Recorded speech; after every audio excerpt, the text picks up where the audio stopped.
through!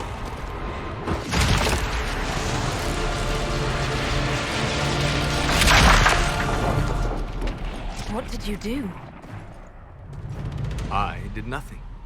The credit is yours. You mean this? Whatever magic opened the breach in the sky also placed that mark upon your hand. I theorized the mark might be able to close the rifts that have opened in the breach's wake. And it seems I was correct. Meaning it could also close the breach itself. Possibly. It seems you hold the key to our salvation. Good to know. Here I thought we'd be ass-deep in demons forever. Varric Tethras, rogue, storyteller, and occasionally unwelcome tag-along.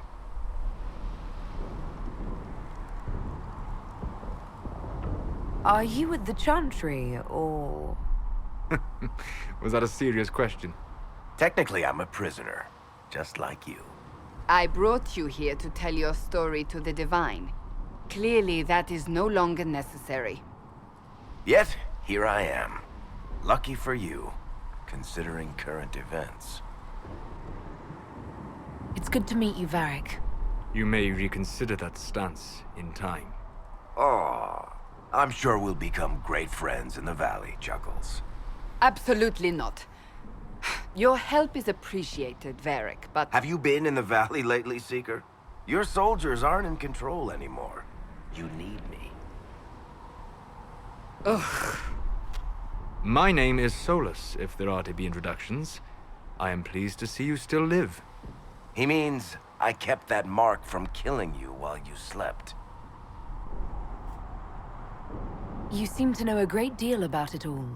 Solus is an apostate, well-versed in such matters. Technically, all mages are now apostates, Cassandra. My travels have allowed me to learn much of the Fade, far beyond the experience of any Circle mage. I came to offer whatever help I can give with the breach. If it is not closed, we are all doomed, regardless of origin. That's a commendable attitude. Merely a sensible one. Although sense appears to be in short supply right now. Cassandra, you should know, the magic involved here is unlike any I have seen. Your prisoner is no mage. Indeed, I find it difficult to imagine any mage having such power. Understood. We must get to the forward camp quickly. Well... Bianca's excited.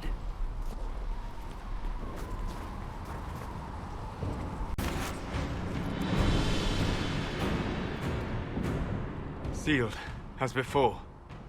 You are becoming quite proficient at this. Let's hope it works on the big one. Lady Cassandra, you managed to close the rift. Well done. Do not congratulate me, Commander. This is the prisoner's doing. Is it? I hope they're right about you. We've lost a lot of people getting you here. I can't promise anything, but I'll try my best. That's all we can ask. The way to the temple should be clear. Liliana will try to meet you there. Then we'd best move quickly. Give us time, Commander. Make her watch over you, for all our sakes.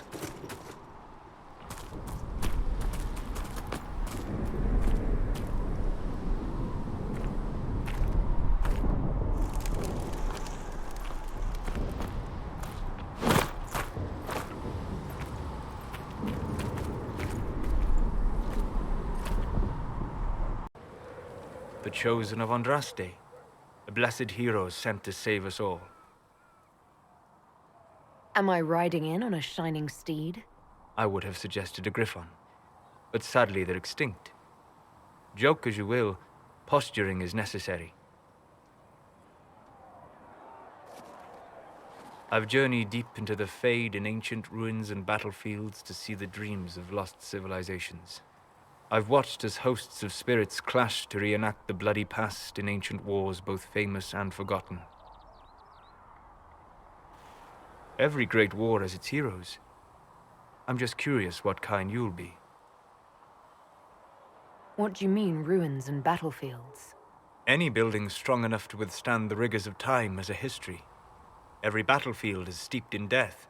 Both attract spirits. They press against the veil, weakening the barrier between our worlds. When I dream in such places, I go deep into the Fade. I can find memories no other living being has ever seen. You fall asleep in the middle of ancient ruins. Isn't that dangerous? I do set wards. And if you leave food out for the giant spiders, they are usually content to live and let live. I've never heard of anyone going so far into the Fade. That's extraordinary. Thank you. It's not a common field of study for obvious reasons. Not so flashy as throwing fire or lightning. The thrill of finding remnants of a 1,000-year-old dream? I would not trade it for anything. I will stay then. At least until the breach has been closed. Was that in doubt? I am an apostate surrounded by Chantry forces in the middle of a mage rebellion. Cassandra has been accommodating, but you understand my caution. You came here to help, Solus. I won't let them use that against you. How would you stop them? However I had to. Thank you. But now let us hope either the mages or the Templars have the power to seal the breach. Closing the breach is our primary goal. But I hope we might also discover what was used to create it. Any artifact of such power is dangerous. The destruction of the Conclave proves that much. You don't think whatever created the explosion was destroyed in the blast? You survived, did you not? The artifact that created the breach is unlike anything seen in this age. I will not believe it destroyed until I see the shattered fragments with my own eyes. We would do well to try to recover whatever created the breach. Liliana's people have scoured the area near the blast and found nothing. Whatever the artifact was, it is no longer there. In any case, did you need me for anything? I'd be interested in hearing your opinions on elven culture. I thought you would be more interested in sharing your opinions of elven culture. You are Dalish, are you not? What's your problem with the Dalish? Allergic to Halla? They are children acting out stories misheard and repeated wrongly 1,000 times. Oh, but you know the truth, right? While they pass on stories, mangling details, I walk the Fade. I have seen things they have not. Irabellus, Haren. If the Dalish have done you a disservice, I would make that right. What course would you set for them that is better than what they know now? You are right, of course. The fault is mine, for expecting what the Dalish could never truly accomplish. Irabelas, Stalin. If I can offer any understanding, you have but to ask.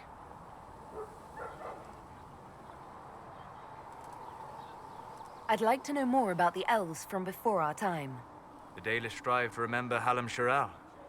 But Hallam Shiral was merely a fumbling attempt to recreate a forgotten land. Arlathan. Elvanan was the empire, and Arlathan its greatest city.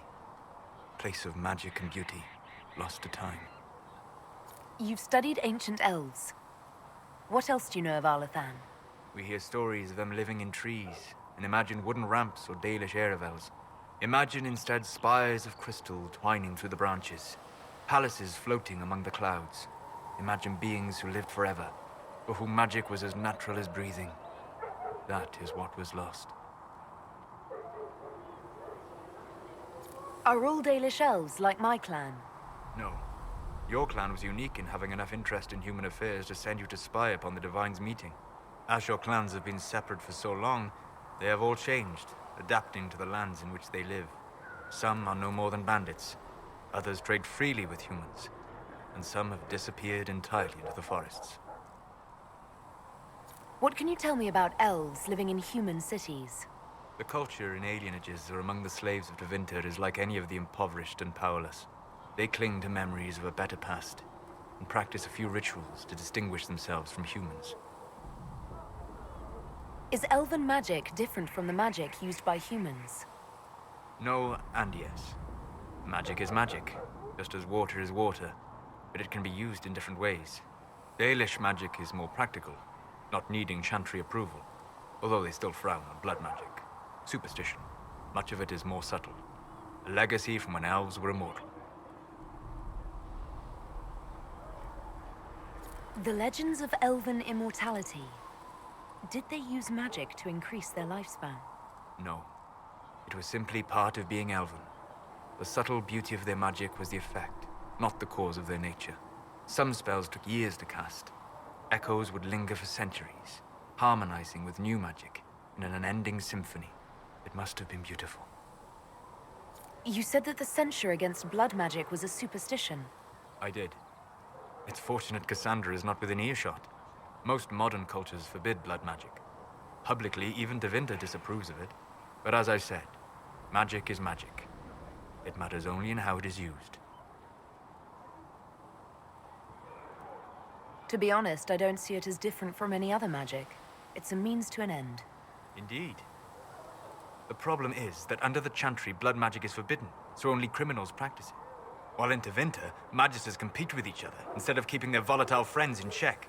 They always succeed through power, so they have never had the chance to learn another way.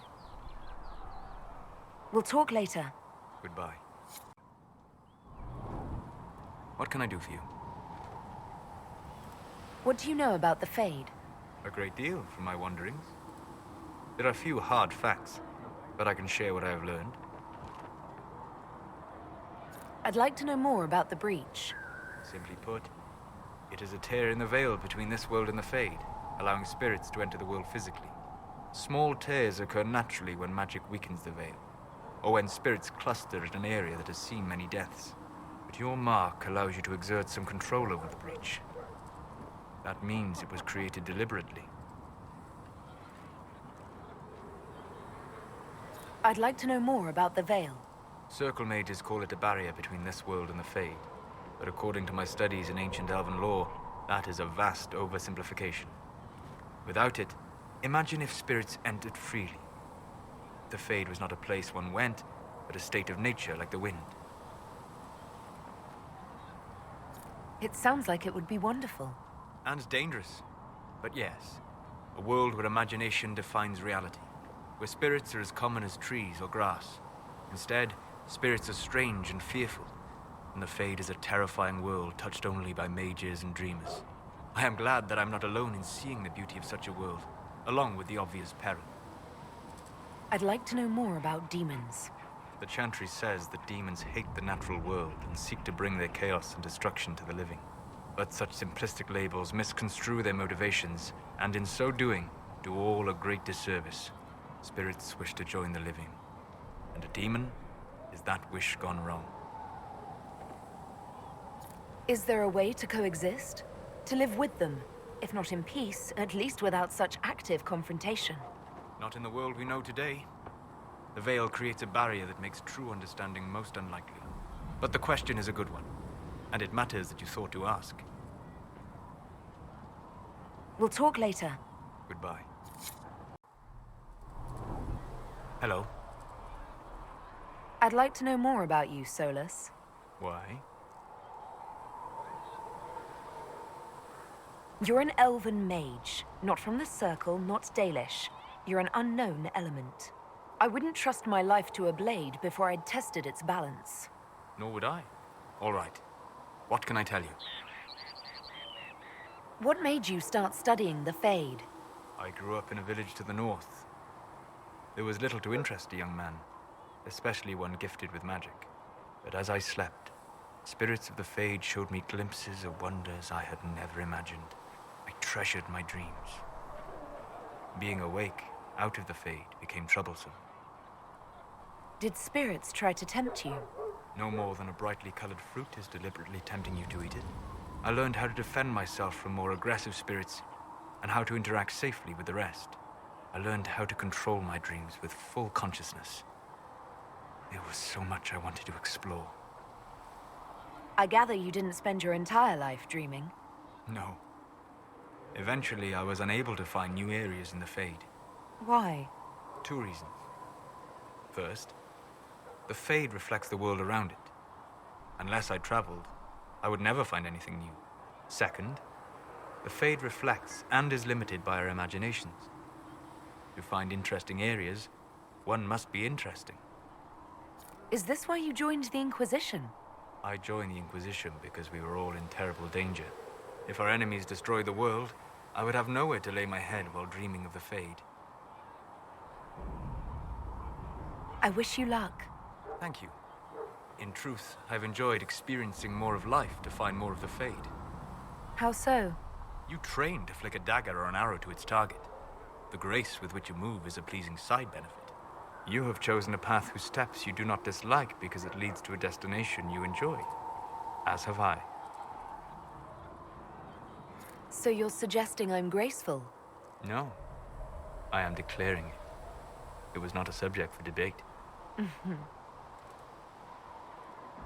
You said you'd traveled to many different places. This world, or its memory, is reflected in the Fade. Dream in ancient ruins, and you may see a city lost to history. Some of my fondest memories were found in crumbling cities, long picked dry by treasure seekers, the best of the battlefields. Spirits press so tightly on the veil that you can slip across with but a thought. Any place in particular? I dreamt at Ostagar. I witnessed the brutality of the Darkspawn and the valor of the Ferelden warriors. I saw Alistair and the hero Ferelden light the signal fire, and Logain's infamous betrayal of Kaelin's forces. I've heard the stories. It would be interesting to hear what it was really like. That's just it. In the Fade, I see reflections created by spirits who react to the emotions of the warriors. One moment, I see heroic wardens lighting the fire and a power-mad villain sneering as he lets King Kaelin fall. The next, I see an army overwhelmed and a veteran commander refusing to let more soldiers die in a lost cause. And you can't tell which is real? It is the Fade. They are all real. Have you always traveled and studied alone? Not at all. I have built many lasting friendships. Spirits of wisdom, possessed of ancient knowledge, happy to share what they had seen. Spirits of purpose helped me search. Even wisps, curious and playful, would point out treasures I might have missed. I don't know of any spirits by those names. They rarely seek this world. When they do, their natures do not often survive exposure to the people they encounter. Wisdom and purpose are too easily twisted to pride and desire. You're saying that you became friends with Pride and Desire demons? They were not demons for me. Meaning? The Fade reflects the minds of the living. If you expect a spirit of wisdom to be a pride demon, it will adapt. And if your mind is free of corrupting influences, if you understand the nature of the spirit, they can be fast friends. I'm impressed that you could become friends with spirits. Anyone who can dream has the potential. Few ever try. My friends comforted me in grief and shared my joy. Yet, because they exist without form, as we understand it, the Chantry declares that spirits are not truly people. Is Cassandra defined by her cheekbones and not her faith?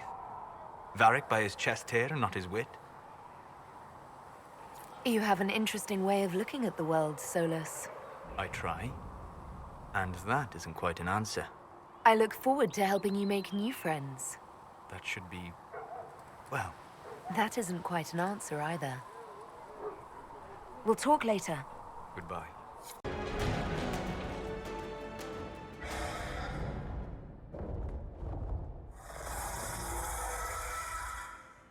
Move! Now!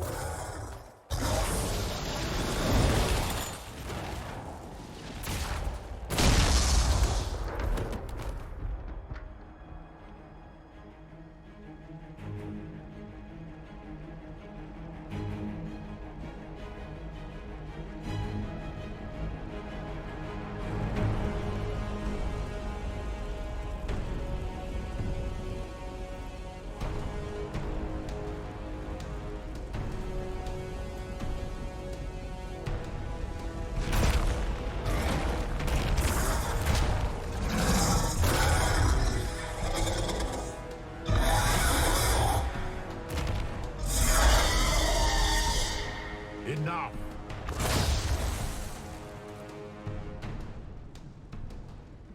Pretender, you toy with forces beyond your ken, no more.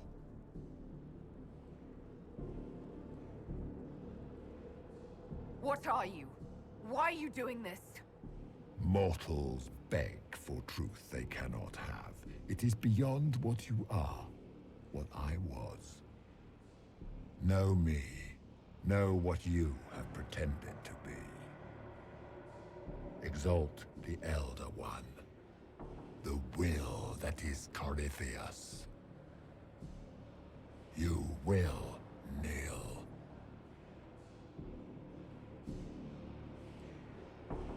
Why are you here? You haven't even asked for anything.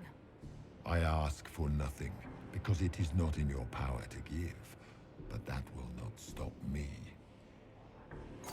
I am here for the anchor. The process of removing it begins now.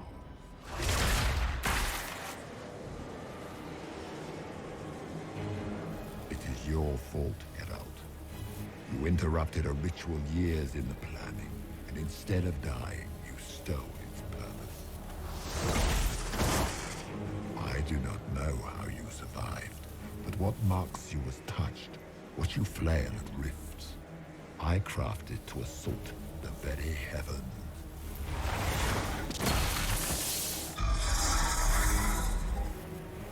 And you used the anchor to undo my work. The gall.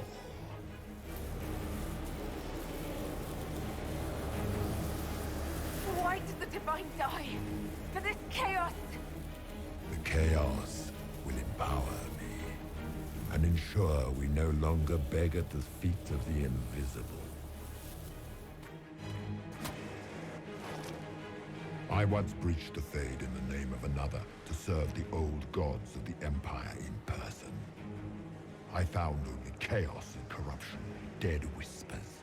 For 1,000 years I was confused, no more. I have gathered the will to return under no name but my own, to champion withered to Vintern, correct this blighted world. Beg that I succeed, for I have seen the throne of the gods, and it was empty.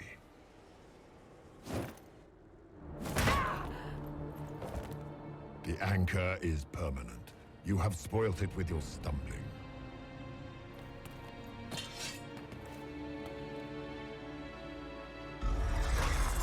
So be it. I will begin again.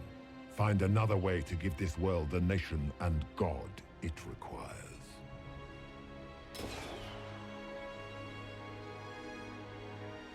And you, I will not suffer even an unknowing rival. You must die.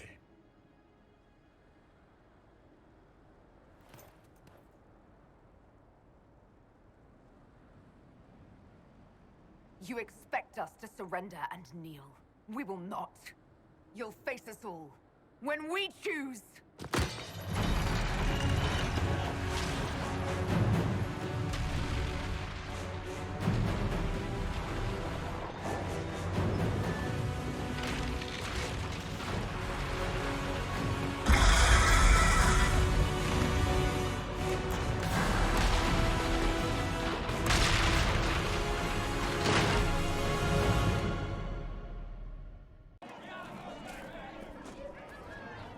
A word.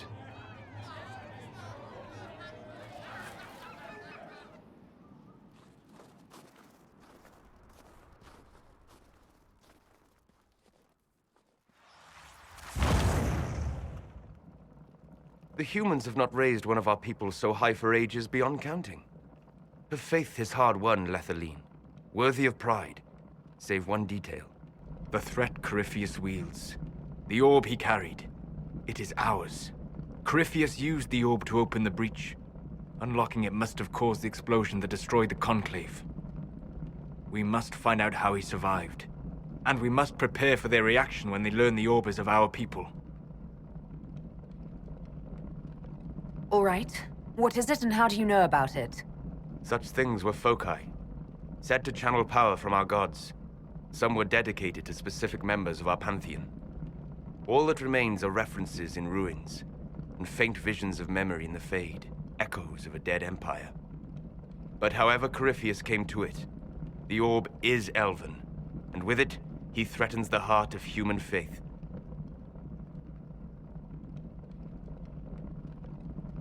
Even if we defeat Corypheus, eventually they'll find a way to blame elves. I suspect you are correct. It is unfortunate, but we must be above suspicion to be seen as valued allies. Faith in you is shaping this moment, but needs room to grow.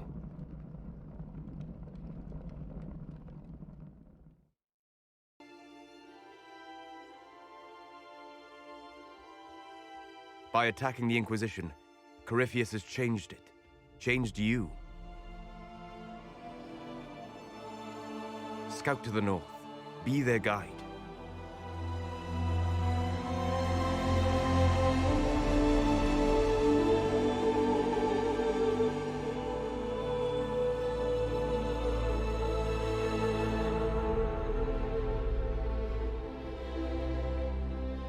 There is a place that waits for a force to hold it. There is a place where the Inquisition can build, grow.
They arrive daily from every settlement in the region. Skyhold is becoming a pilgrimage.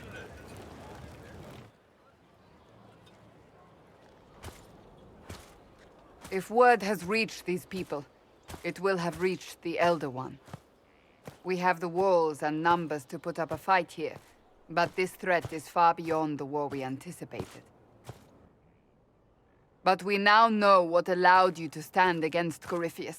What drew him to you? He came for this, and now it's useless to him, so he wants me dead. That's it. The Anchor has power, but it's not why you're still standing here. Your decisions let us heal the sky. Your determination brought us out of Haven. You are the creature's rival because of what you did. And we know it. All of us.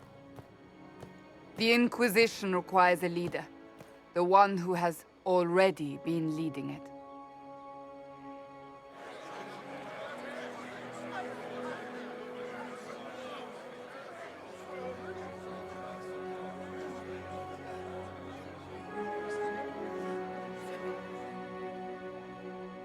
You.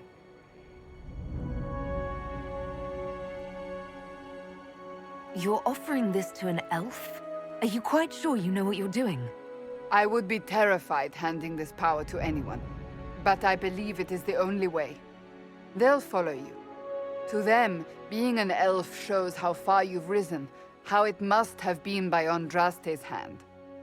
What it means to you, how you lead us, that is for you alone to determine.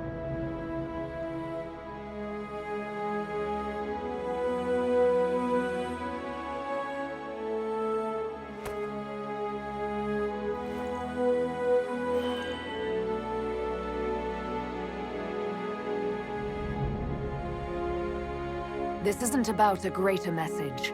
We have an enemy and we have to stand together. We'll do what is right. The Inquisition will fight for all of us. Wherever you lead us. Have our people been told? They have. And soon, the world.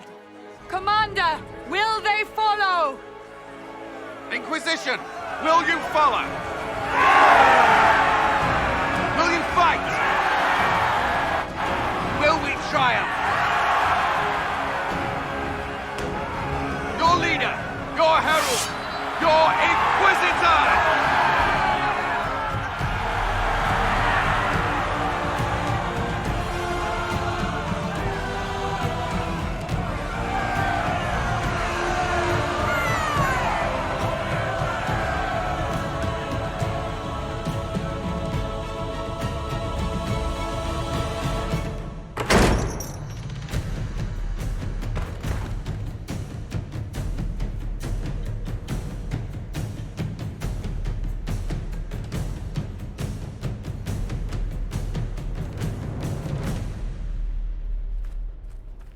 So this is where it begins.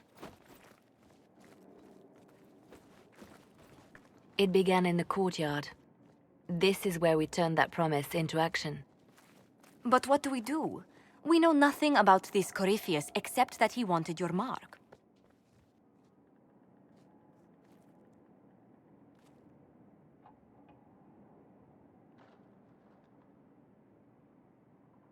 Corypheus wants to restore Tevinter. Is this a prelude to war with the Imperium? I get the feeling we're dealing with extremists, not the vanguard of a true invasion. Tevinter is not the Imperium of 1,000 years ago. What Corypheus yearns to restore no longer exists. Though they would shed no tears if the South fell to chaos, I'm certain. Corypheus said he wanted to enter the Black City, that this would make him a god. He is willing to tear this world apart to reach the next. It won't matter if he's wrong. What if he's not wrong? If he finds some other way into the Fade? Then he gains the power he seeks, or unleashes catastrophe on us all. Could his dragon really be an archdemon? What would that mean? It would mean the beginning of another blight. We've seen no darkspawn other than Corypheus himself. Perhaps it's not an archdemon at all, but something different? Whatever it is, it's dangerous. Commanding such a creature gives Corypheus an advantage we can't ignore. Someone out there must know something about Corypheus. Unless they saw him on the field, most will not believe he even exists. We do have one advantage. We know what Corypheus intends to do next. In that strange future you experienced, Empress Selene had been assassinated. Imagine the chaos her death would cause. With his army. An army he'll bolster with a massive force of demons, or so the future tells us. Corypheus could conquer the entire south of Thedas, god or no god. I'd feel better if we knew more about what we were dealing with. I know someone who can help with that. Everyone acting all inspirational jogged my memory, so I sent a message to an old friend. She's crossed paths with Corypheus before and may know more about what he's doing. She can help. I'm always looking for new allies. Introduce me. Parading around might cause a fuss. It's better for you to meet privately, on the battlements. Trust me, it's complicated. Well, then, we stand ready to move on both of these concerns. On your order, Inquisitor. I know one thing. If Varric has brought who I think he has, Cassandra is going to kill him.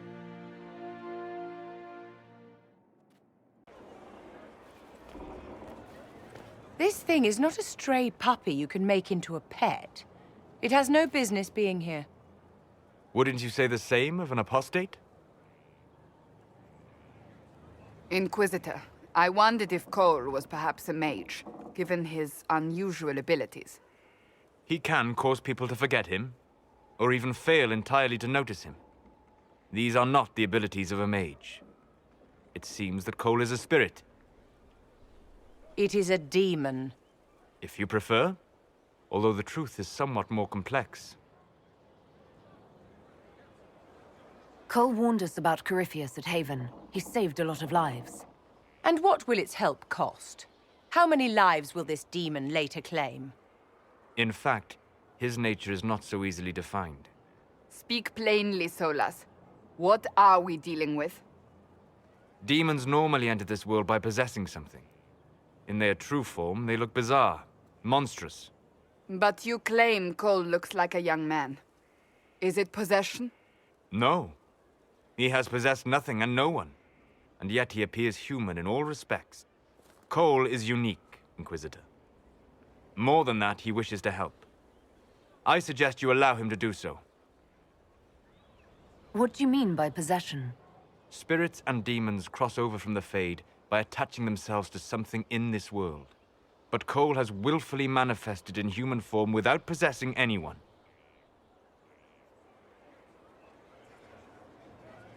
The demons who came through the breach, or through the rifts, weren't possessing anything. These demons were drawn through against their will, driven mad by this world. But Cole predates the breach. From what we can tell, he has lived here for months, perhaps years. He looks like a young man. For all intents and purposes, he is a young man. It is remarkable. I should hear what Cole has to say for himself. Where is he now? If none of us remember him, he could be anywhere.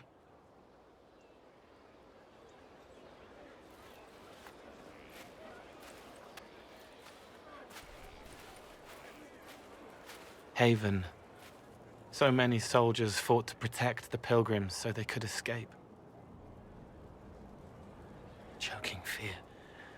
Can't think from the medicine, but the cuts rack me with every heartbeat. Hot, white pain.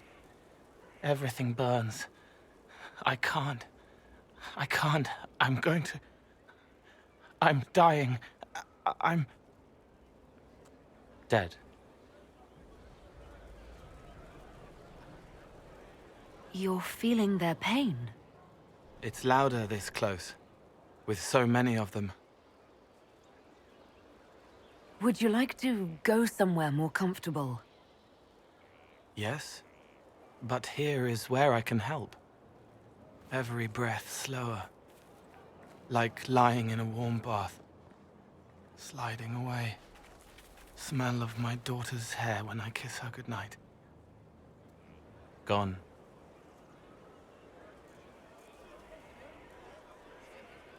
Cracked brown pain, dry, scraping, thirsty. Here. Thank you. It's all right. She won't remember me. You're using your powers as a spirit to help people. Yes? I used to think I was a ghost. I didn't know. I made mistakes, but I made friends too. Then a Templar proved I wasn't real. I lost my friends. I lost everything. I learned how to be more like what I am. It made me different, but stronger. I can feel more. I can help.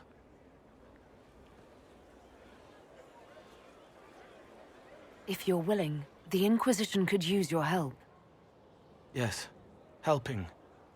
I help the hurt. The helpless. There's someone. Hurts. It hurts. It hurts. Someone make it stop hurting. Make her, please.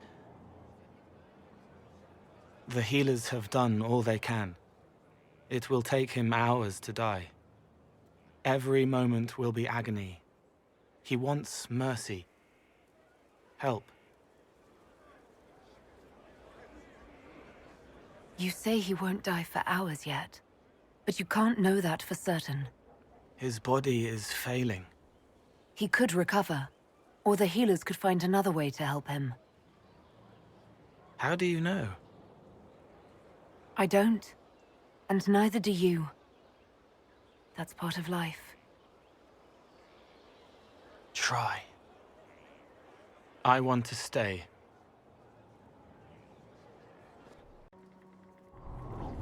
Good afternoon. I need to know more about Corypheus. We spoke of this on our travels to Skyhawk. What more can I tell you? Cassandra and Varric seem more familiar with our adversary. You've given me good counsel before. I could use some now. My apologies, Inquisitor. My poor manners shame me. I claim no secret wisdom, but I will guess as best I can. I would like to know more about the orb he carries. As I said, that must be the means by which he created the breach. I suspect the blast to destroy the Conclave was more accident than anything. The result of unlocking power that had sought release for ages. What I cannot understand is how he managed to survive such an explosion. You said that you believed the orb is elven. I never would have believed that a Vinter mage could unlock such a powerful relic. It clearly enhances his abilities, giving him access to power he should never have known. Like the power to control the Archdemon. Indirectly, one assumes. Nothing in any law connects my people to the old god dragons who became archdemons. What can you tell me about the source of Corypheus's power? According to the law, the ancient Magistars of Devinter received guidance from the old gods. Corypheus commands a false archdemon, a corrupted old god. This suggests he no longer sees himself as their minion. Some of his unique power comes from the corruption of the Blight. The rest may come from the orb he carries. What do you think Corypheus will do next?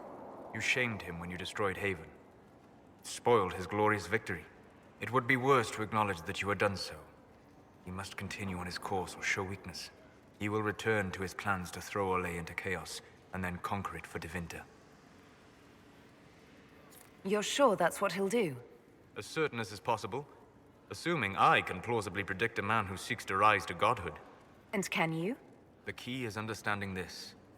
No real god need prove himself. Anyone who tries is mad or lying. His deception will undo him, as it has done countless fools before.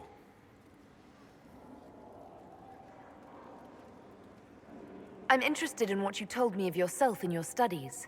If you have time, I'd like to hear more. You continue to surprise me. All right, let us talk. Preferably somewhere more interesting than this.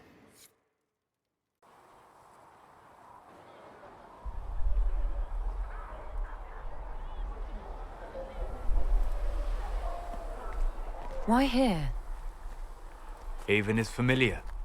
It will always be important to you. We talked about that already.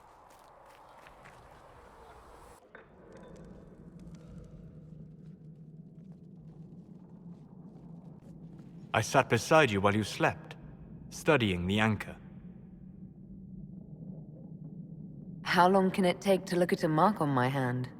A magical mark of unknown origin? Tied to a unique breach in the veil? Longer than you might think. I ran every test I could imagine. Searched the Fade, yet found nothing. Cassandra suspected duplicity. She threatened to have me executed as an apostate if I didn't produce results. Cassandra's like that with everyone.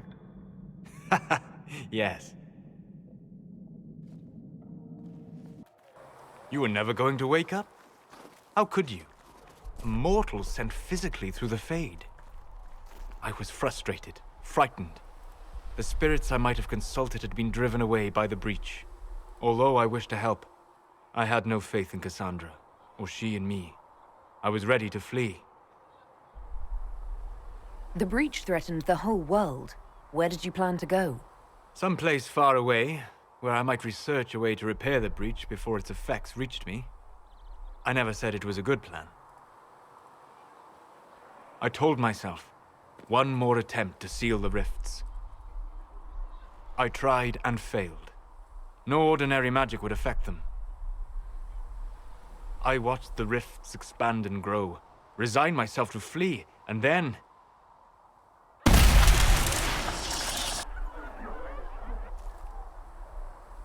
It seems you hold the key to our salvation. You had sealed it with a gesture. And right then, I felt the whole world change. Felt the whole world change? A figure of speech. I'm aware of the metaphor. I'm more interested in felt.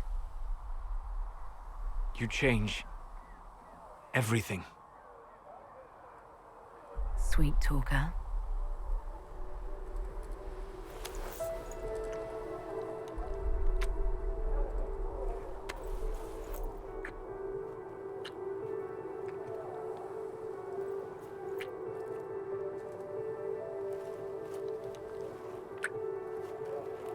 We shouldn't.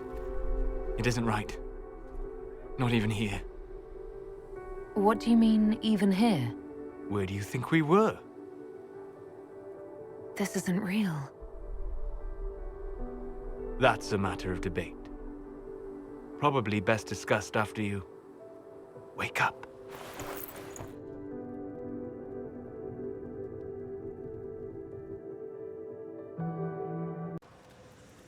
Sleep well? When I asked to talk to you, I didn't think we'd be doing it in the Fade. Or, for that matter, doing it in the Fade. I apologize.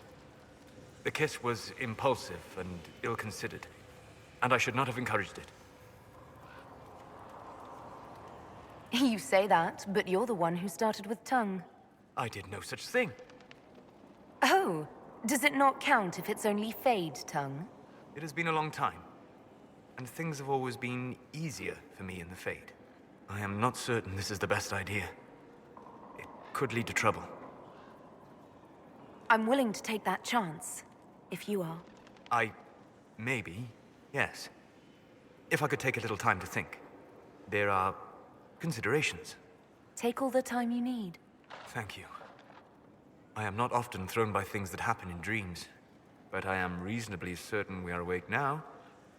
And if you wish to discuss anything, I would enjoy talking. I'd like to hear more about what you saw in your exploration of the Fade. I would be happy to share it with you. Tell me about the old ruins you explored. I found the ruin of Barandur, a lost Tevinter city buried deep beneath a dead and barren wasteland. Volcanic ash had sealed it tight. In one dark moment, every living creature in the city seared and smothered. They were statues in the ashes, like a mold made to recall the lost. Tell me about a spirit you encountered. I met a friendly spirit who observed the dreams of village girls as love first blossomed in their adolescence. With subtlety, she steered them all to village boys with gentle hearts, who would return their love with gentle kindness. The matchmaker, so I called her. That small village never knew its luck. Tell me about the old memories you found in the Fade. I saw a savage human horde go marching toward the battlefront. They sang a soldier's hymn to keep formation. The primal music shook the ground. These savage, unwashed warriors carried harmonies no chantry choir has mastered. Though their cause was all but hopeless, they sang songs that made the spirits weep. We'll talk later. Goodbye.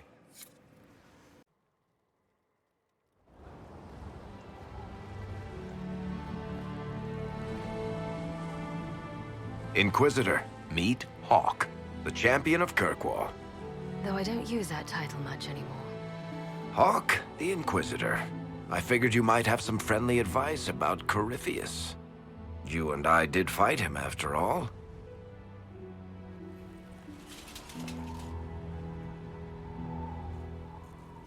You've already dropped half a mountain on the bastard. I'm sure anything I can tell you pales in comparison. Oh, I don't know. You did save a city from a horde of rampaging Kunari. I don't see how that really applies. Or is there a horde of rampaging Kunari I don't know about? There's a Kunari. He almost qualifies as a horde all by himself. Fortunately, he's on our side. So, then, what can I tell you? Varric said that you fought Corypheus before. Fought and killed. The Grey Wardens were holding him, and he somehow used his connection to the Darkspawn to influence them. Corypheus got into their heads, messed with their minds, turned them against each other. If the Wardens have disappeared, they could have fallen under his control again. If that's what happened to the Wardens, do you think we can free them? It's possible, but we need to know more first. I've got a friend in the Wardens.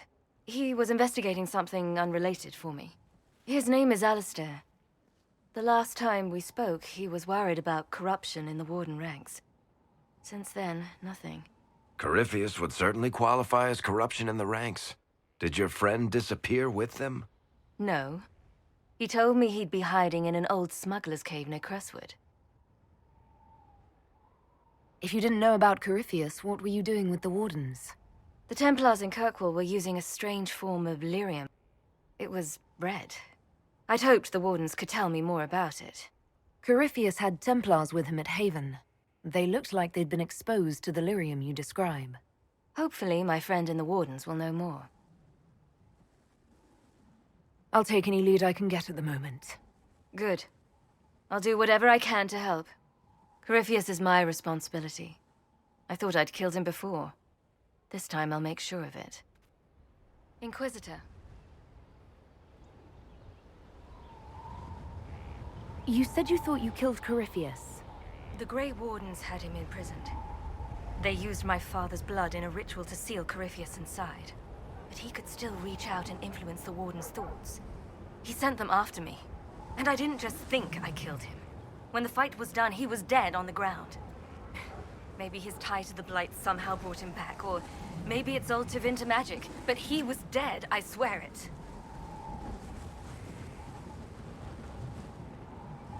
I assume Varric's been feeding you information about the Inquisition. What did he say about me? Only good things, I promise. I was a little surprised, actually. Varric isn't one for religion in general, but he thinks highly of the Inquisition. I think the exact phrase was, has a good shot at fixing Blondie's mess. Where did you go after the mages rebelled?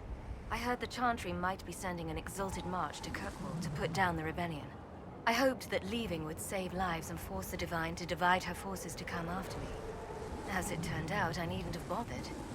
All the circles started rising up, and the exalted march never came. I'd like to know more about Anders. What was he like? I don't know if there ever was just an Anders. He was crazy. By the end, there was nothing left in him, except this insane need to start a war no one could win.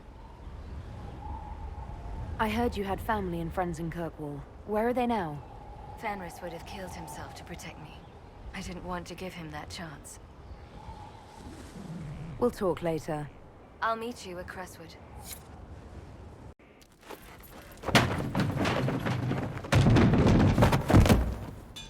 You knew where Hawk was all along!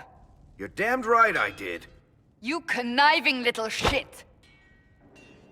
You kidnapped me! You interrogated me! What did you expect? Hey, enough! You're taking his side? I said enough!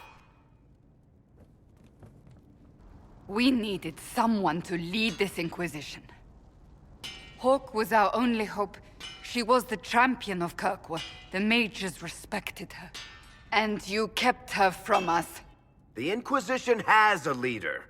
Hawk would have been at the Conclave if anyone could have saved Most Holy.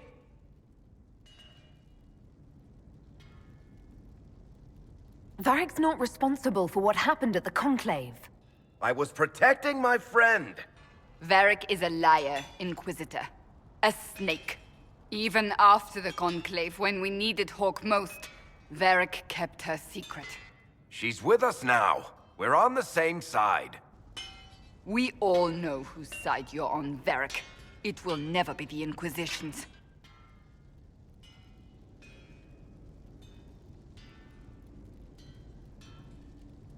Attacking him now won't help us, Cassandra.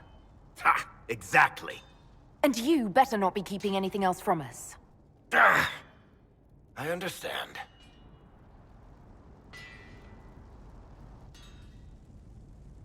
I must not think of what could have been. We have so much at stake. Go, Varric. Just go.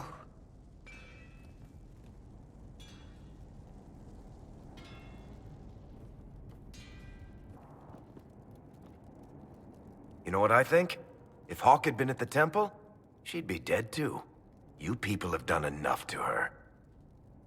I believed him. He spun his story for me, and I swallowed it. If I just explained what was at stake, if I just made him understand. But I didn't, did I? I didn't explain why we needed Hawk. I'm such a fool. What if you hadn't believed him and you'd tracked Hawk down? Honestly, Hawk might not even have agreed to become Inquisitor. She supported the Mage Rebellion after all. She wouldn't have trusted me for a second. But this isn't about Hawk, or even Varric. Not truly. I should have been more careful. I should have been smarter. I don't deserve to be here. You're too hard on yourself, Cassandra. Not hard enough, I think. You can't believe that. I want you to know, I have no regrets. Maybe if we'd found Hawk, the Maker wouldn't have needed to send you. But he did. You're not what I'd pictured. But if I've learned anything, It's that I know less than nothing.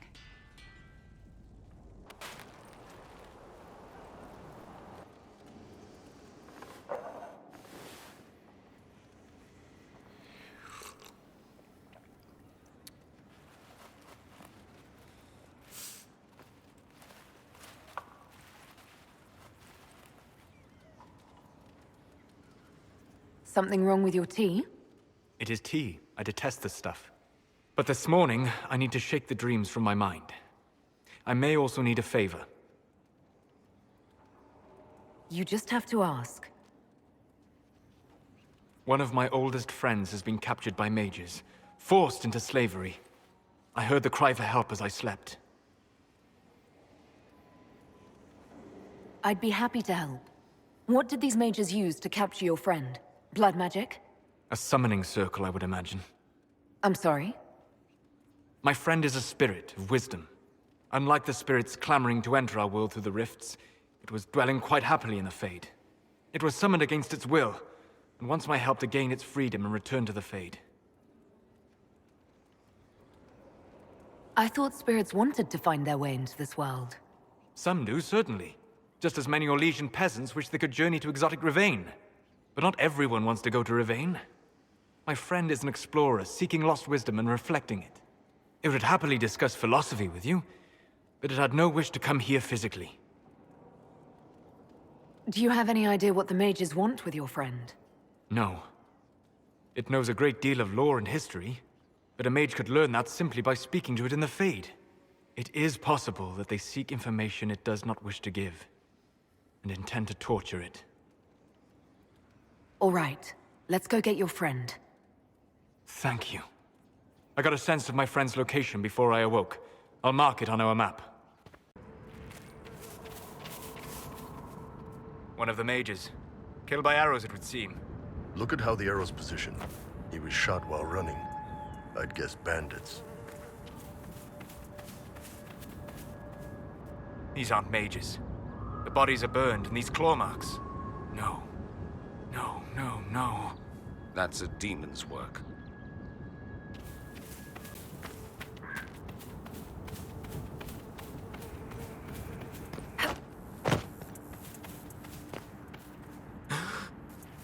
My friend.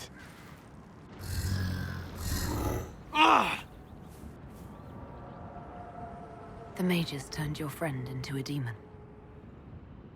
Yes. You said it was a spirit of wisdom, not a fighter.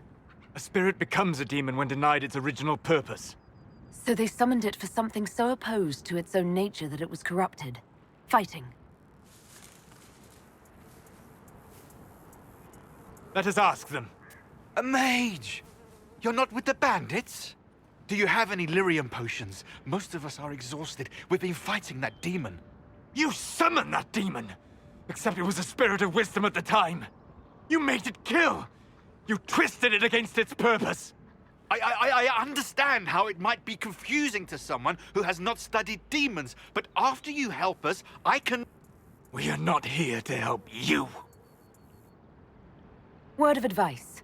I'd hold off on explaining how demons work to my friend here. Listen to me. I was one of the foremost experts in the Kirkwall Circle. Shut up. You summoned it to protect you from the bandits. Yes. You bound it to obedience, then commanded it to kill. That is when it turned. The summoning circle. We break it, we break the binding. No orders to kill, no conflict with its nature, no demon. What? The binding is the only thing keeping the demon from killing us. Whatever it was before, it is a monster now. Inquisitor, please! I've studied rituals like this. I should be able to disrupt the binding quickly. Thank you. We must hurry!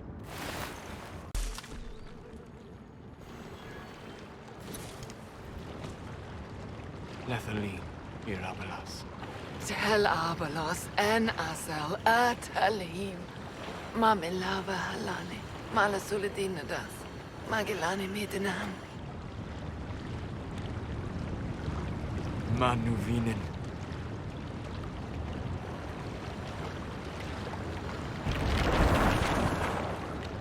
Shareth Shiral. I heard what it said. It was right. You did help it. No? I must endure. Let me know if I can help.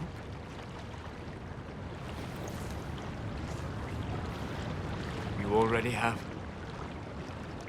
All that remains now is them. Thank you. We would not have risked a summoning, but the roads are too dangerous to travel unprotected. You tortured and killed my friend. We didn't know it was just a spirit. The book said it could help us.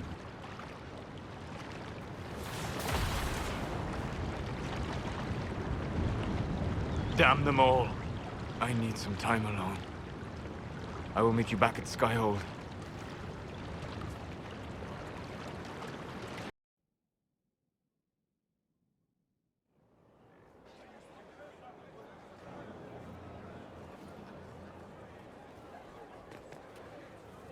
Inquisitor.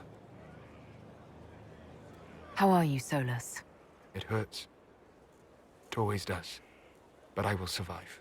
Thank you for coming back. You were a true friend. You did everything you could to help.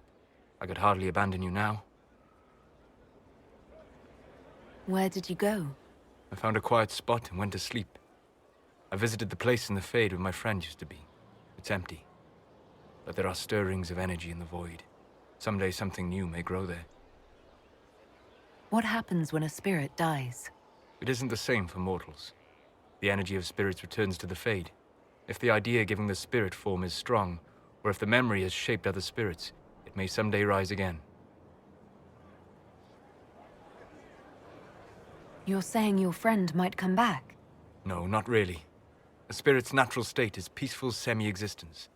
It is rare to be able to reflect reality.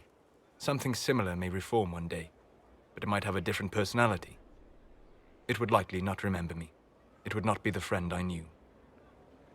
The next time you have to mourn, you don't need to be alone.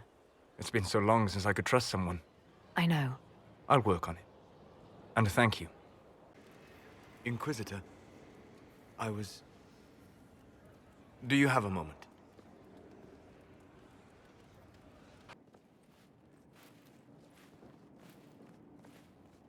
What were you like before the anchor? Has it affected you? Changed you in any way? Your mind? Your morals? Your spirit? If it had, do you really think I'd have noticed? No. That's an excellent point. Why do you ask? You show a wisdom I have not seen since my deepest journeys into the ancient memories of the Fade. You are not what I expected. Sorry to disappoint. It's not disappointing, it's... Most people are predictable. You have shown subtlety in your actions. A wisdom that goes against everything I expected. If the Dalish could raise someone with a spirit like yours, have I misjudged them? The Dalish didn't make me like this. The decisions were mine. Yes, you are wise to give yourself that due. Although the Dalish, in their fashion, may still have guided you. Perhaps that is it. I suppose it must be. Most people act with so little understanding of the world, but not you. So what does this mean, Solus? It means I have not forgotten the kiss.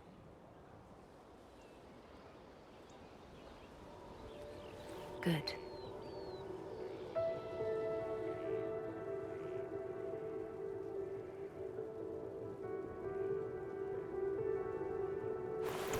Don't go. It would be kinder in the long run. But losing you would...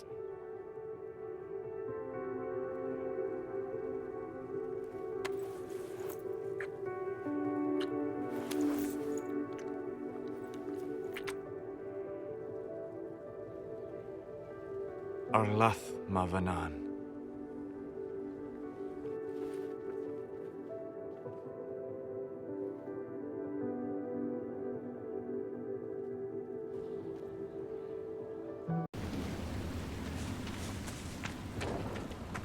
Glad you made it. I just got here myself. My contact with the Wardens should be at the back of the cave. A group of wardens were protecting a villager from corpses out near Crestwood. They were likely hunting my friend. I'm glad they didn't come looking for people to help in here. They might well be good men, but they've been given bad orders.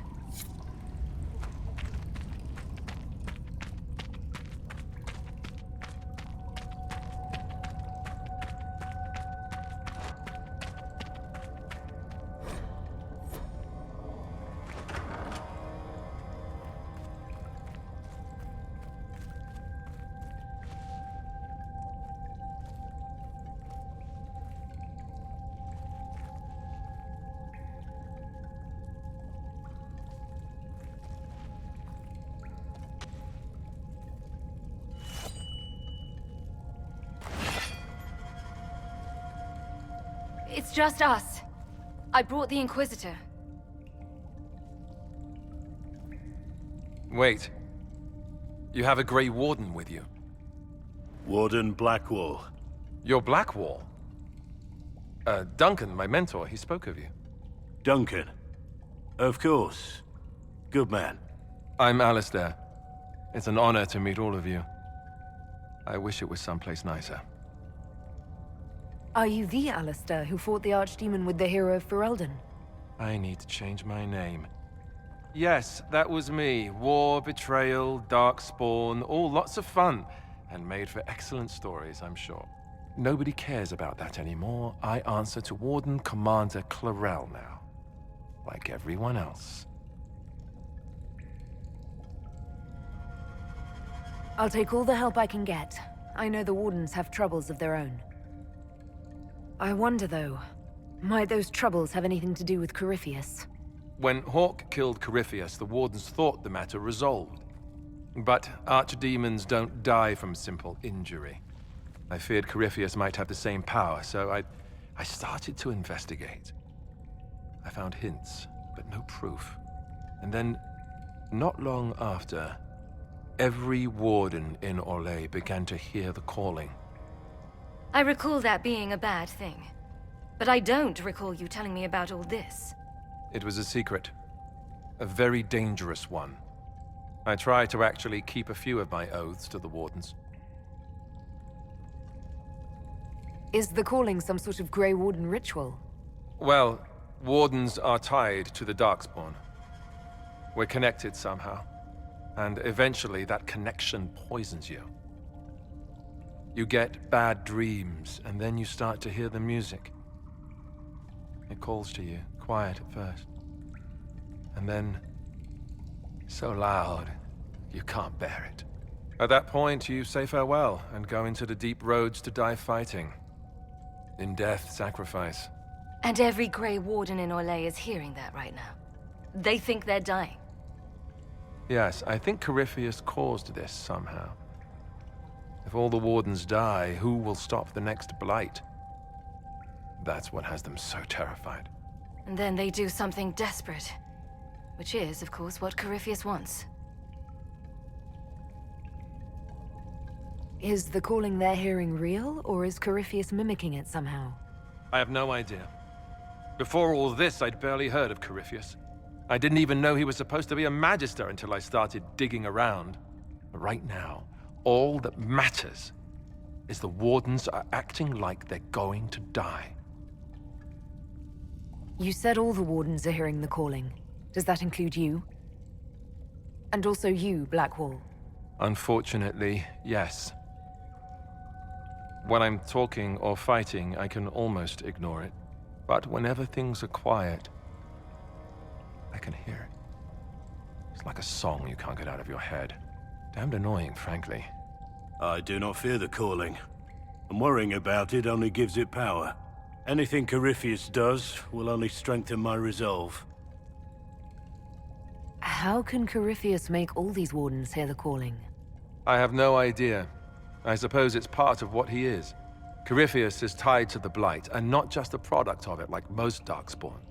Wardens are connected to the Darkspawn too. That's how he seems able to control Wardens who get too close to him. And that's likely what he's doing here as well. Somehow. So the Wardens are making some last, desperate attack on the Darkspawn. I saw what a blight did to Ferelden. If Wardens hadn't stopped it, there'd be no more Thedas. Warden Commander Clarel proposed some drastic things, blood magic and such, to prevent further blights before we die. I protested. Maybe too loudly. And Clarel sent guards and... well, here I am.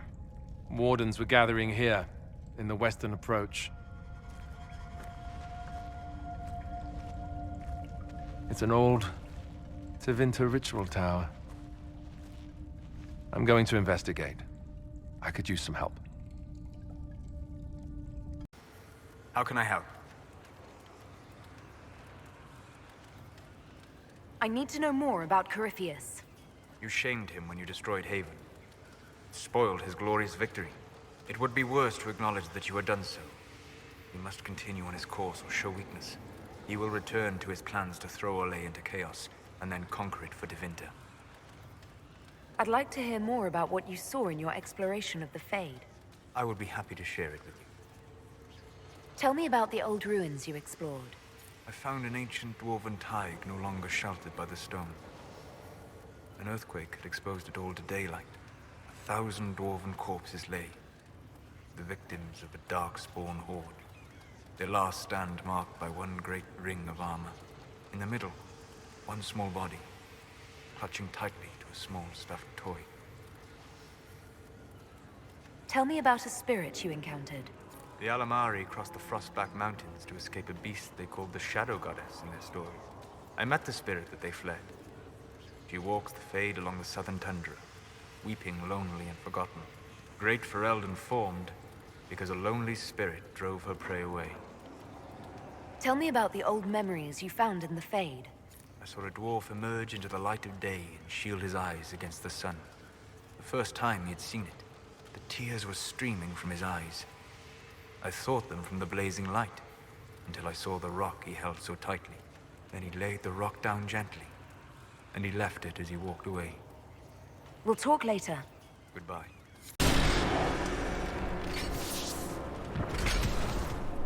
Wardens! We are betrayed by the very world we have sworn to protect! The Inquisition is inside, Clarel. We have no time to stand on ceremony. These men and women are giving their lives, Magister. That might mean little in Tevinter, but for the Wardens, it is a sacred duty. It has been many long years, my friend. Too many, Clarel. If my sword arm can no longer serve the Wardens, then my blood will have to do.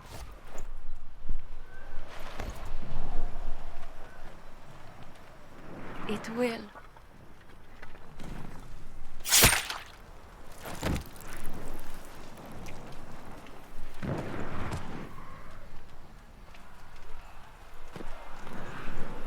Stop them! We must complete the ritual!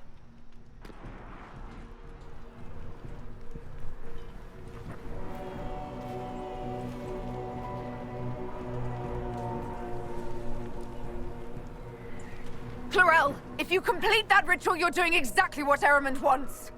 What? Fighting the Blight? Keeping the world safe from Darkspawn? Who wouldn't want that? And yes, the ritual requires blood sacrifice. Hate me for that if you must, but do not hate the Wardens for doing their duty! We make the sacrifices no one else will. Our warriors die proudly for a world that will never thank them. And then he binds your mages to Corypheus. Corypheus? But he's dead. These people will say anything to shake your confidence, Clarel.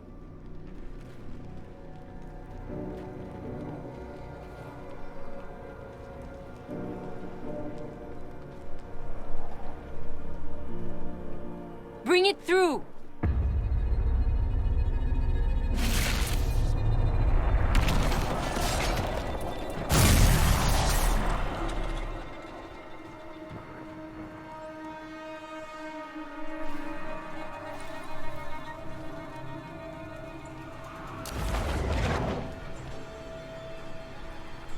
Please.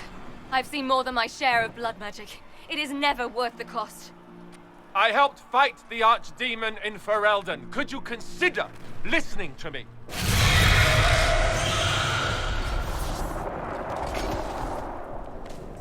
Be ready with the ritual, Clarel. This demon is truly worthy of your strength.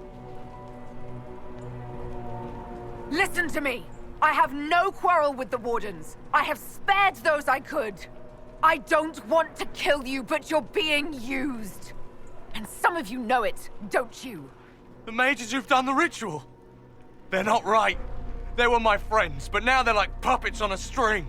You cannot let fear sway your mind, Warden Chernoff. He's not afraid. You are. You're afraid that you ordered all these brave men and women to die for nothing.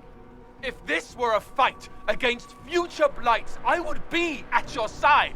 But it's a lie.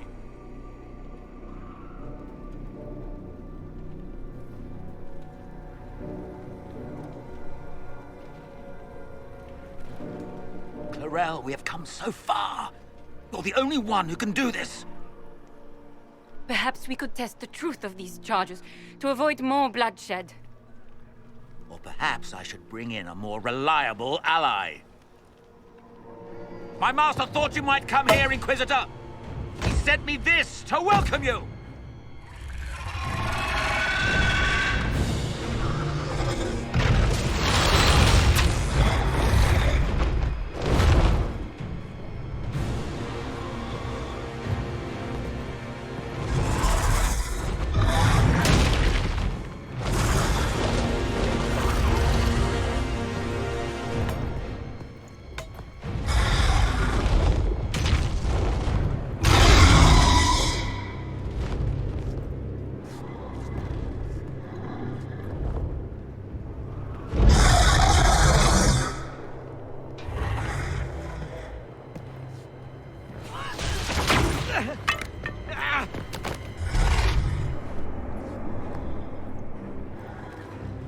Clarel, wait.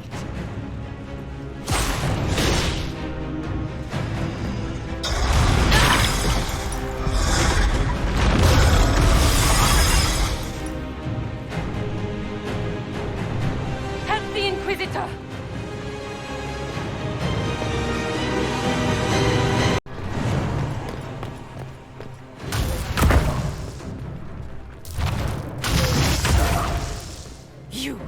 You've destroyed the Grey Wardens!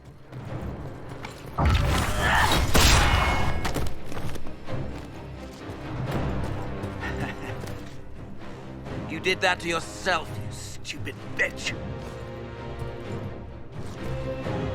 All I did was dangle a little power before your eyes, and you couldn't wait to get your hands bloody.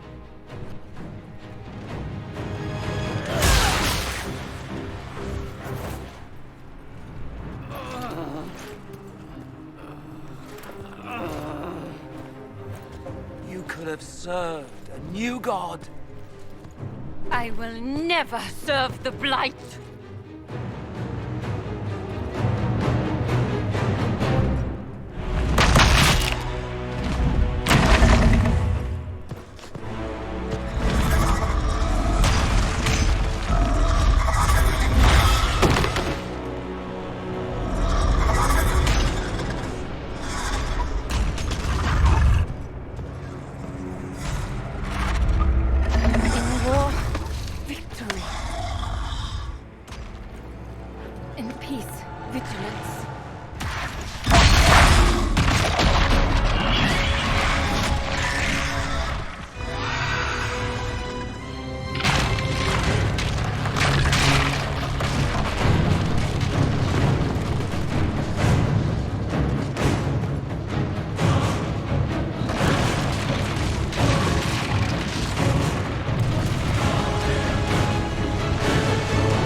Well, this is unexpected.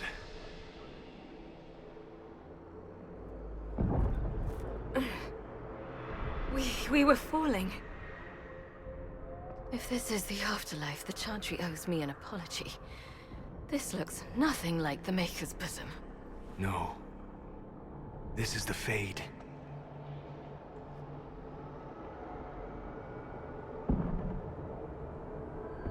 The Inquisitor opened a rift. We came through. And survived. I never thought I would ever find myself here physically. Look. The Black City. Almost close enough to touch. This must be very exciting for you, Solus. Any advice you have on what exactly is going on would be wonderful. What spirit commands this place? I have never seen anywhere like it. It's not how I remember the Fade either. The first time I entered the Fade, it looked like a lovely castle filled with gold and silks. I met a marvelous desire demon, as I recall. We chatted and ate grapes before he attempted to possess me. Perhaps the difference is that we are here physically. This is no one's dream. The stories say you walked out of the Fade at Haven. Was it like this? I don't know. I still can't remember what happened the last time I did this. Well, whatever happened at Haven, we can't assume we're safe now. That huge demon was right on the other side of that rift Eramond was using, and there could be others. In the real world, the rift with the demons in it was nearby, in the main hall. Can we get out the same way?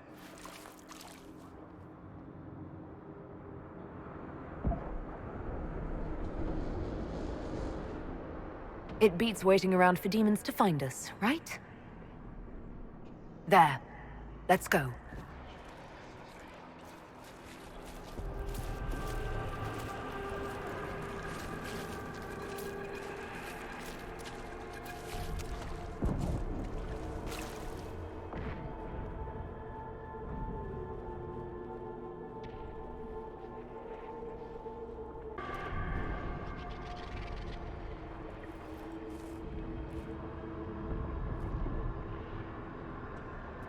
What? That can't be. I greet you, Warden. And you, Champion. Divine Justinia. Most holy. Cassandra. Cassandra, you knew the Divine. Is this really her? I don't know. It is said the souls of the dead pass through the Fade and sometimes linger, but we know the spirits lie. Be wary, Inquisitor. I don't recall the divine glowing. In my experience, that's something spirits do. You think my survival impossible, yet here you stand alive in the Fade yourselves.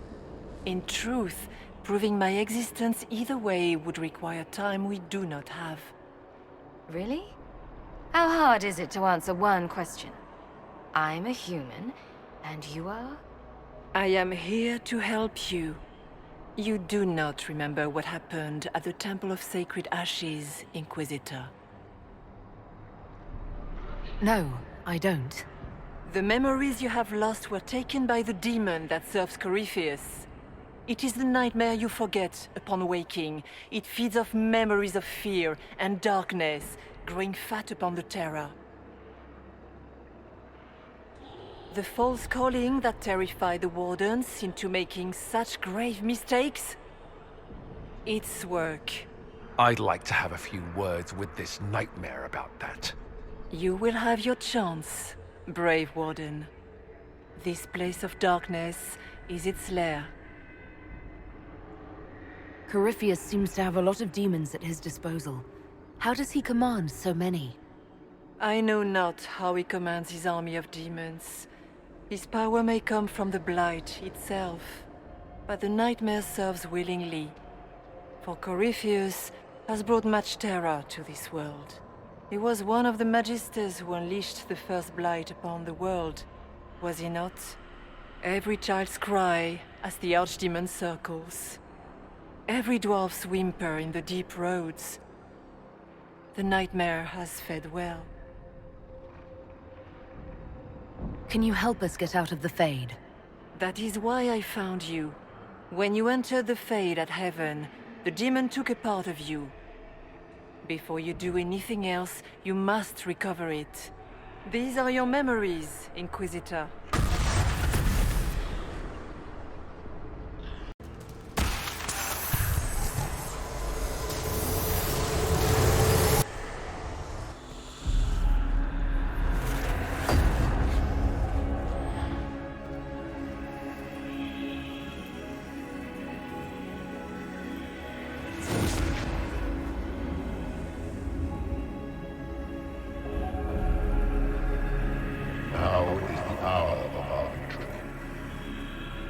Why are you doing this? You, of all people!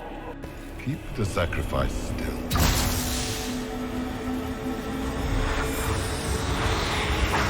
Someone, help me!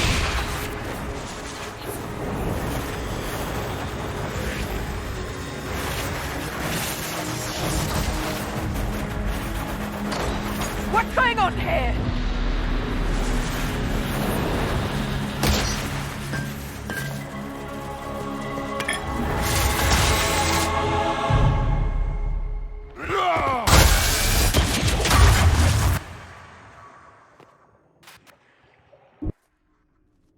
So that mark on your hand, it wasn't sent by Andraste. It came from that orb Corypheus was using. Corypheus intended to rip open the veil, use the anchor to enter the Fade, and throw open the doors of the Black City. Not for the old gods, but for himself. When you disrupted his plan, the orb bestowed the anchor upon you instead. I never thought Andraste did this. I did this myself, through my actions. No maker required. And now you may be certain. You cannot escape the lair of the nightmare until you regain all that it took from you. You have recovered some of yourself, but now it knows you are here. You must make haste. I will prepare the way ahead. What's wrong, Hawk? I wondered if you might be concerned about the Grey Wardens holding the Divine in that vision. Their actions led to her death. I assumed Corypheus took their minds. You've seen it happen yourself. Come on. You can add it to the things to yell at the Wardens about when we get out of here. Oh, I intend to.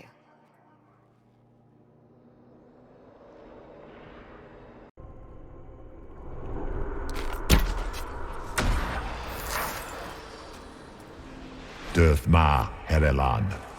Mabanal inasalin. Marsolas ina Martin. Bonal Nadas.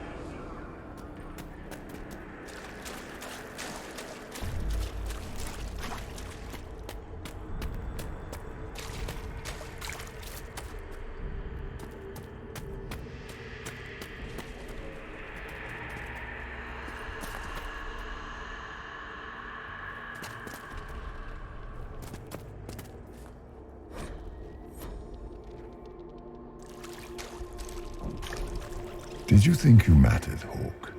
Did you think anything you ever did mattered? You couldn't even save your city. How could you expect to strike down a god? Fenris is going to die just like your family, and everyone you ever cared about. Well, that's going to grow tiresome quickly.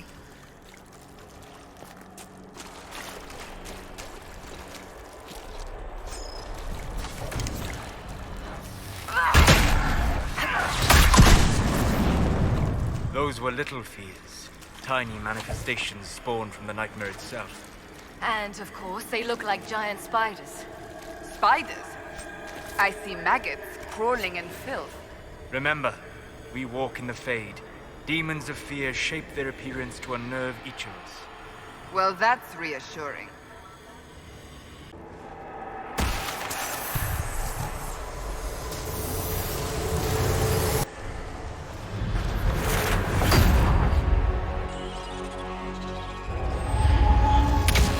Breach back in Haven.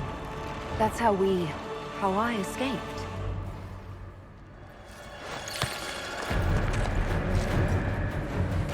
The demon! Keep running! Ah!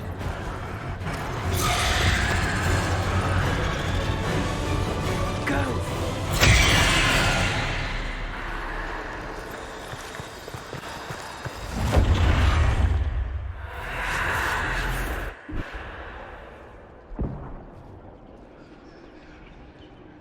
It was you.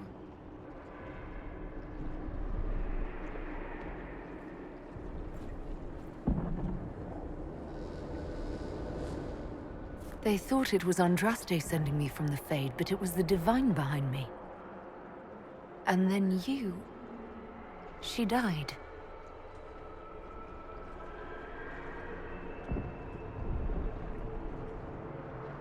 Yes. So this can't be the Divine. You don't say. I am sorry if I disappoint you.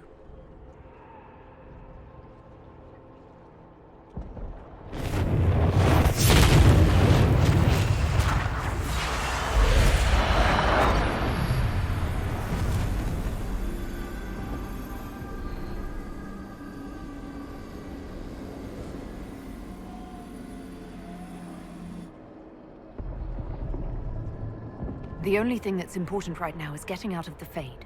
Whatever you are, you've helped us so far.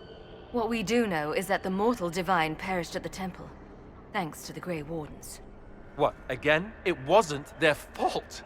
We can debate the depressing details when we get back to Adamant. Assuming that the Wardens and their demon army didn't destroy the Inquisition while we were gone. So what do you say? Terrible actions are only justified when they're your terrible actions? You tore Kirkwall apart and started the Mage Rebellion. To protect innocent mages, not madmen drunk on blood magic. But you'd ignore that, because you can't imagine a world without the Wardens, even if that's what we need. Agreed. The Wardens may once have served a greater good, but they are far too dangerous now. The Wardens are a risk. Send them away before they cause even more trouble. They might still be useful. What if Corypheus conjures another blight? You never know.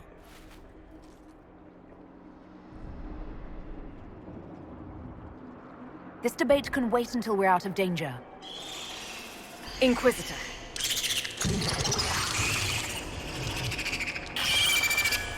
The Nightmare has found us. All together! I'm with you.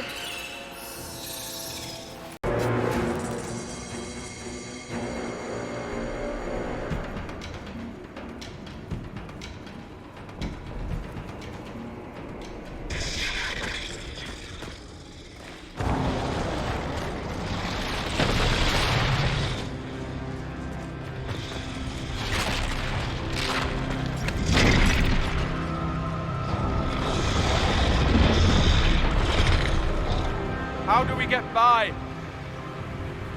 Go! I'll cover you. No, you were right. The Wardens caused this mess. A Warden must... A Warden must help them rebuild. That's your job. Corypheus is mine.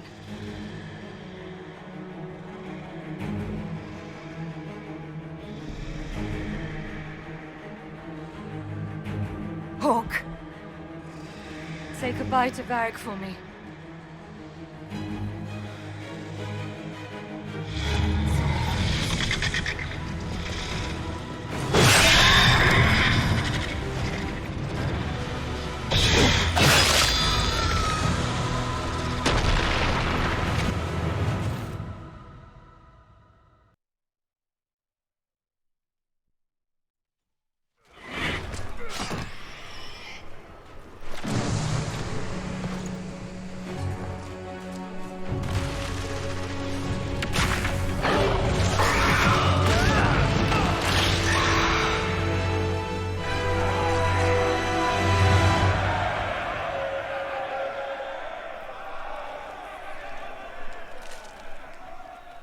No demon army for Corypheus, it appears.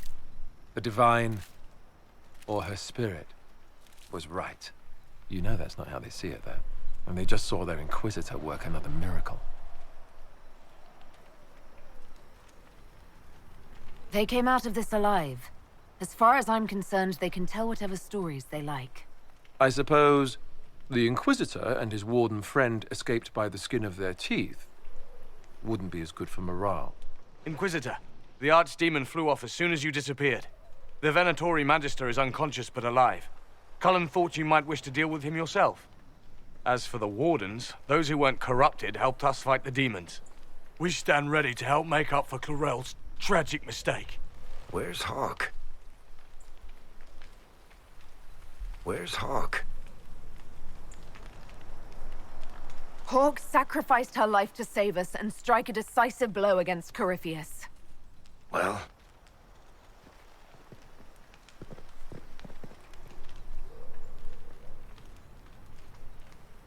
She gave her life not because she'd sworn an oath or been marked as special, but because someone had to do it. Alistair, you're the senior surviving Grey Warden. What do we do now?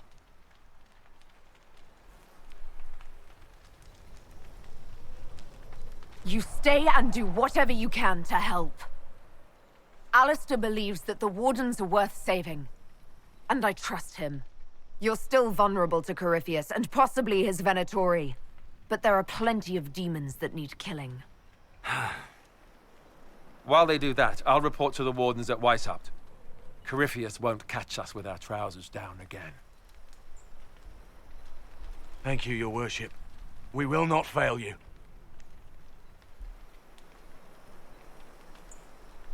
You've already created something big with this Inquisition. I wish you luck leading it.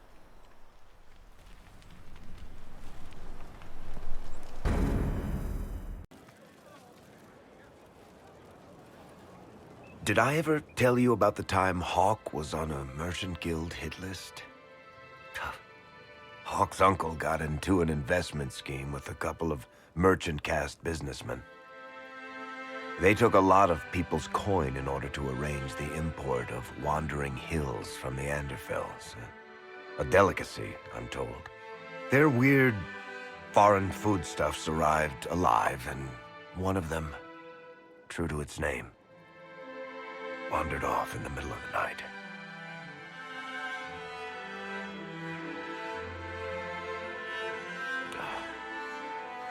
Shit.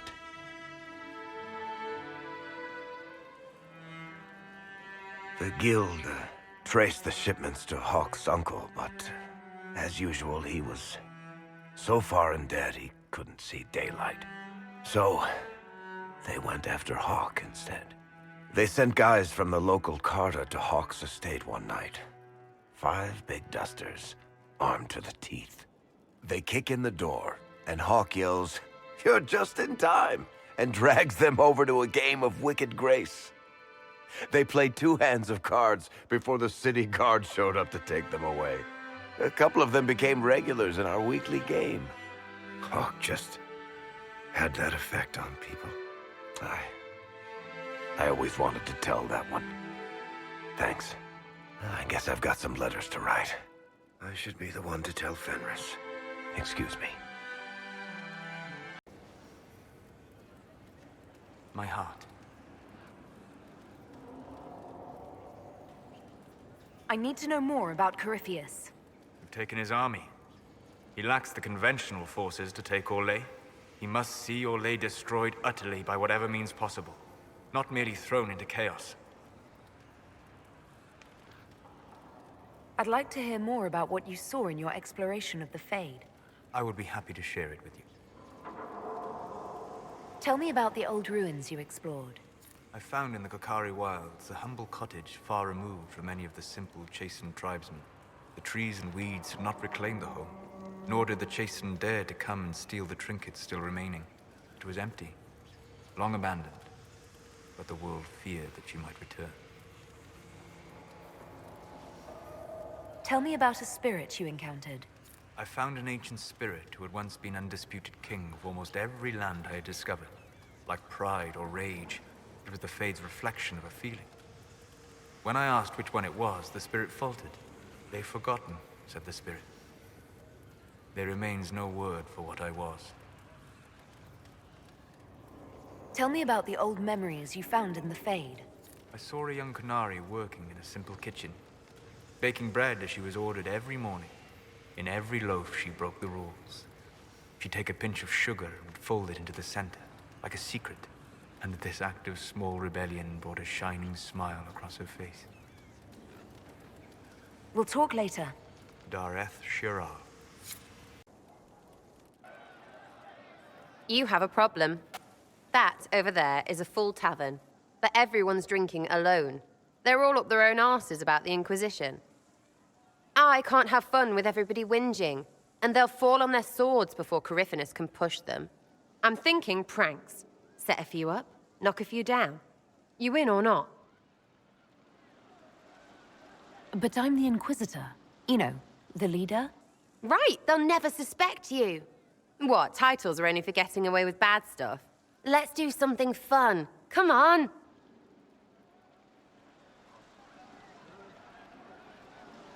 Lead the way. What, really? Really? I knew you were different. Let's go.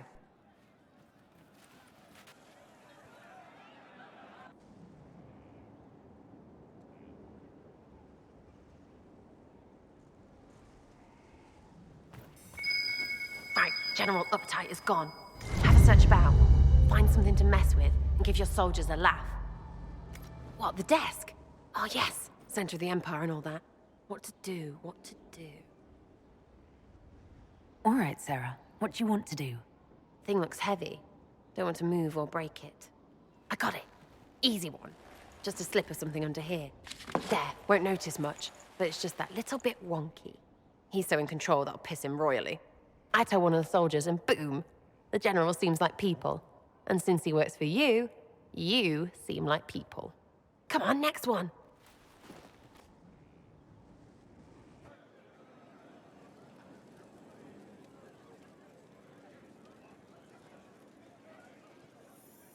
Right, little lady prissy pants. Have a look for something she likes too much. What, just the door? Where she greets every important idiot. Yes! Well, Sarah, what do you have in mind? Get a bucket. Classic, yeah? 5 minutes of sloppy boss gets you weeks of happy kitchen staff. Except for the one who cleans it up, I suppose. But whatever. Next up.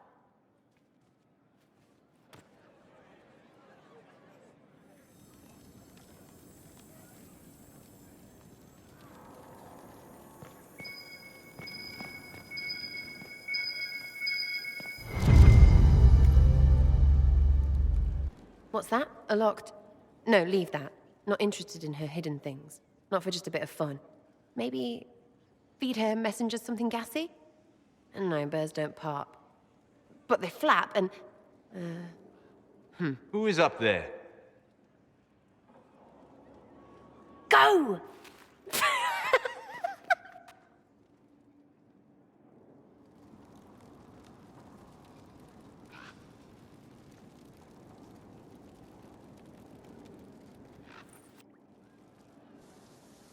That was fun.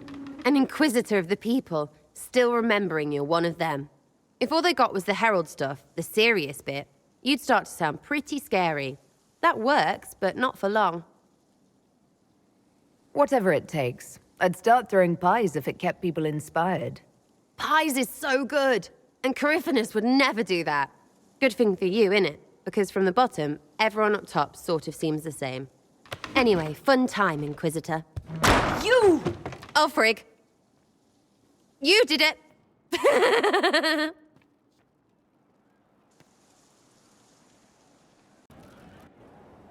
No. But you like demons! I enjoy the company of spirits, yes, which is part of why I do not abuse them with bindings. It isn't abuse, if I ask. Not always true. Also, I do not practice blood magic, which renders this entire conversation academic. He won't bind me. He's a mage and he likes demons, but he won't help. Why would you want Solus to bind you? So I'm safe. If Solus won't do the ritual to bind me, someone else could. Will. Like the Warden mages. And then... I'm not me anymore. Walls around what I want.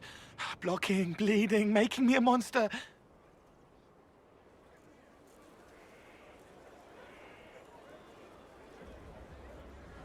A mage using blood magic could conceivably do that to any one of us, human or demon.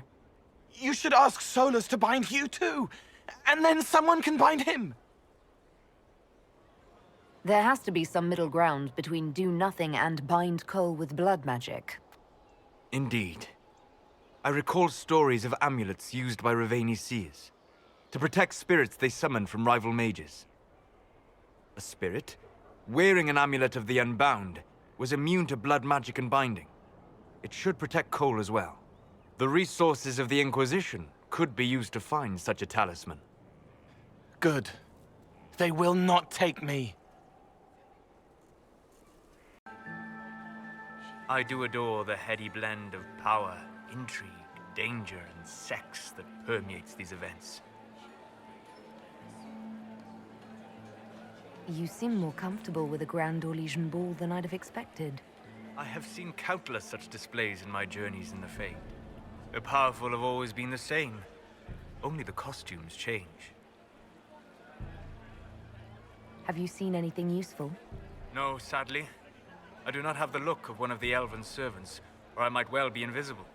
I wonder how masked men live their lives without ever seeing that servants have an entire society of their own. If you want to find something useful, I would pay attention to what the servants do. Have you encountered any trouble with the nobles? The Orlesians do not quite know what to make of me. I have kept to myself, for fear of giving them some purchase to cling to. The food and drink are excellent, however, and the servants have been happy to refill my glass. Do you have any interest in dancing? A great deal. Although dancing with an elven apostate would win you few favors with the court. Perhaps once our business here is done. I'll be back. Hunt well.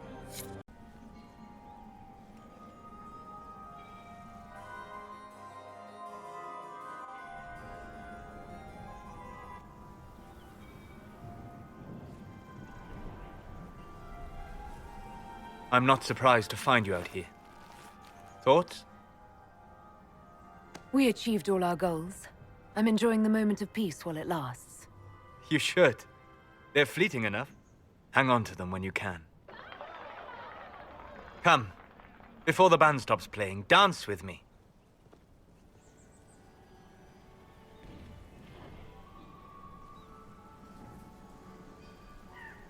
I'd love to.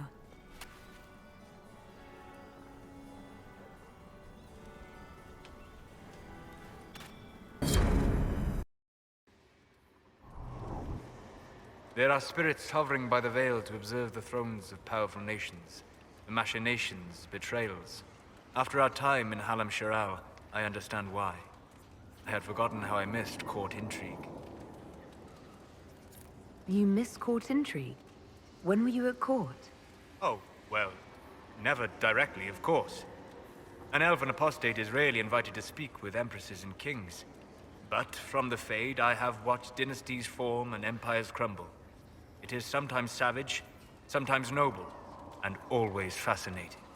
In any event, Gaspar should be a steadfast ally. Briala will keep him in check, and look after the elves.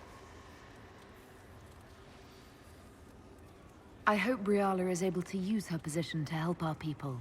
Our people? Who are? Oh, you mean elves? I'm sorry, I was confused. I do not consider myself to have much in common with the elves.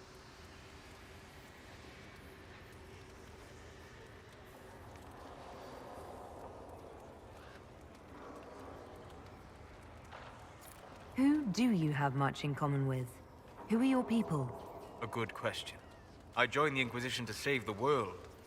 Regardless of who my people are, this was the best way to help them. As for the elves of Orlais, I believe Briala is doing quite well on their behalf. She is an admirable woman. You're an admirable man. Not many people know who they are the way you do. Thank you. Both for saying that and for seeing that. Few in this world can see me, instead of just seeing a pair of pointed ears.